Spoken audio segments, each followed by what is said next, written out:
قرية حجلية الكردية من عشيرة الكيتكان، لهم صلة قرابة مع قرى كوبوني والباب وعزاز مثل الجرجة وشبيران ونعمان وتل شعير وقع الكلبين وشوى، وأكثر من 20 قرية في كوبوني.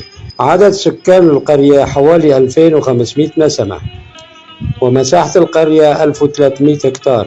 تتبع لمحافظة حلب منطقة جرابلس المركز، تبعد عن حلب شمالا شرق 103 كيلومتر، وعن منطقة جرابلس غربا 3 كيلومتر. تحدها من جهة الغرب قرية حلوانية، ومن جهة الشرق مدينة جرابلس، ومن جهة الشمال حدود التركية، ومن جهة الجنوب قرية مرمى الحجر. القرية تقع على طريق الواصل بين أخترين وجرابلس على مسافة 5 كيلومتر، منتشرة على أطراف الطريق.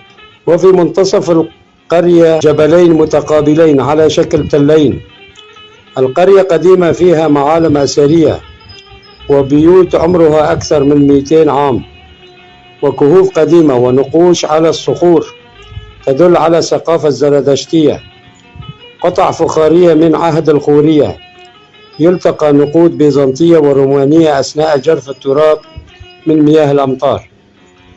تشتهر القرية بزراعة بدرجة الأولى شجر الفستق الحلبي والقمح والشعير والعدس، وحديثا بزراعة شجر الزيتون وتربية المواشي ومقالع الحجر والنحاتة، وفي مجال البناء ومكابس البلوك.